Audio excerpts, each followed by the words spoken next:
گزشتہ دنوں ہماری سپریم کورٹ نے طارق روڈ کی جو مسجد ہے مدینہ مسجد اس کو ڈھا دینے کے حوالے سے ایک فیصلہ جاری کیا کہ یہ مسجد جو ہے یہ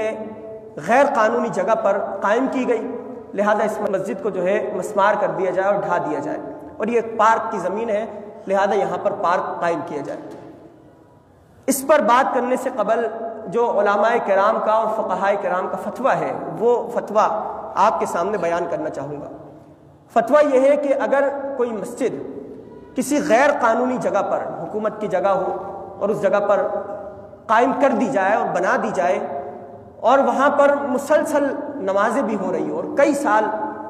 نماز پڑھتے ہوئے گزار دیے جائیں، تو فقہاء کرام لکھتے ہیں کہ اس جگہ کو مسجد شرعی کی حیثیت حاصل ہو جاتی ہے۔ یعنی اب وہ مسجد جو ہے اگرچہ غیر قانونی جگہ پر بنائی گئی، لیکن جب حکومت نے اس پر کوئی نوٹس نہیں لیا اور اس میں نمازیں ہوتی رہیں، اس کے بجلی اور گیس کے بل بھی آتے رہے، تمام معاملات چلتے رہے، تو اب وہ مسجد جو ہے اسے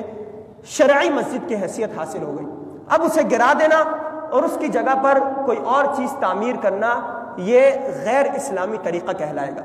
لہذا ہماری حکومت نے، سپریم کورٹ نے جو یہ اعلان کیا ہے کہ مدینہ مسجد کو ڈھا دیا جائے اور اس کی جگہ پر دوبارہ سے پارک کو تعمیر کیا جائے، یہ درست نہیں ہے۔ ہم اس کی مذمت بھی کرتے ہیں اور ہم یہ بات کہتے ہیں کہ اگر آپ واقعی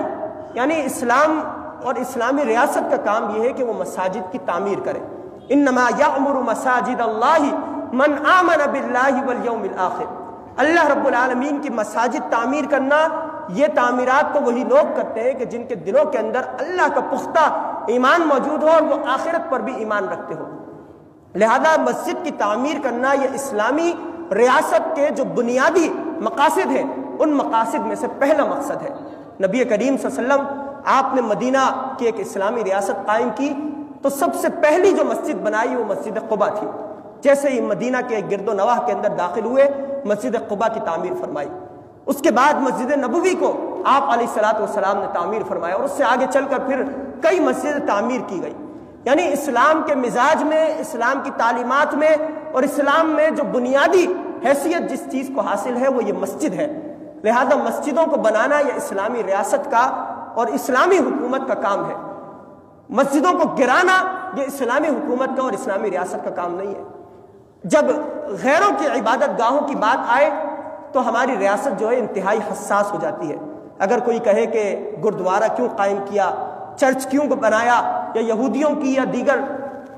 مذاہب کی عبادت گاہوں کو کیوں تعمیر کیا گیا، تو ہماری حکومت جو ہے، ہماری حکومت کے تمام افراد اور تمام وزراء اپنے ٹویٹر اکاؤنٹ پر اپنے بیانات کے ذریعے یہ بات کہتے ہیں کہ ہم نے ان کے حقوق کو پورا کرتے ہوئے، ان کو تحفظ فراہم کرتے ہوئے ان کی عبادت گاہیں بنائی، وہ مکمل دفاع کرتے ہیں۔ لیکن جب مسجد کو ڈھانے کا معاملہ آئے تو سب نے خاموشی اختیار کر رکھی ہے اور سب اس بات پر متفق ہے کہ مسجد کو ڈھا دیا جائے، اور آگے چل کر کتنی مساجد ایسی ہوں گی کہ اس مسجد کو گرانے کے بعد اور بھی مساجد کو گرایا جائے گا۔ نبی کریم صلی اللہ علیہ وسلم کی تعلیمات کے مطابق ہمیں تو مساجد کو آباد کرنا چاہیے۔ حکومت جب کوئی اسکول بناتی ہے تو اسکول کے حوالے سے مکمل پالیسیاں موجود ہیں کہ کتنے فاصلے پر کسی آبادی کے اندر اسکول موجود ہونے چاہیے، اس کے اندر کتنی تعمیرات میں کتنا حصہ شامل کرنا چاہیے، لیکن مساجد کے حوالے سے ہماری حکومت بالکل خاموش ہے۔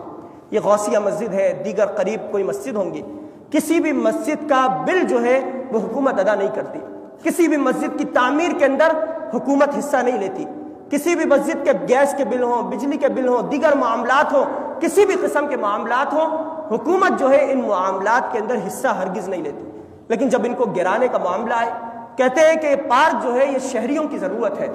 اور بچوں کی تفریح کا ذریعہ ہے، لہذا ہم وہاں پر پارک تعمیر کریں گے۔ کیا ایک اسلامی ملک کے اندر مسلمانوں کے لیے مسجد اہمیت کا حامل نہیں ہے؟ سب سے زیادہ مسجد وہ مقام ہے جو اہمیت کے حامل ہے، اور شہریوں کو سب سے زیادہ جس چیز کی ضرورت ہے وہ مسجد ہی ہے۔ لہذا مدینہ مسجد کو طارق روڈ پر جو موجود ہے اس کو سپریم کورٹ نے جو ڈھانے کا حکم دیا ہے وہ بالکل غیر اسلامی حکم ہے اور غیروں کا طریقہ ہے جس کو انہوں نے اختیار کر رکھا ہے۔ اسلام کے مطابق مساجد کی تعمیر ہونی چاہیے اور مساجد کو آباد کرنا چاہیے اپنی نمازوں کے ذریعے، قرآن کریم کی تلاوت کے ذریعے۔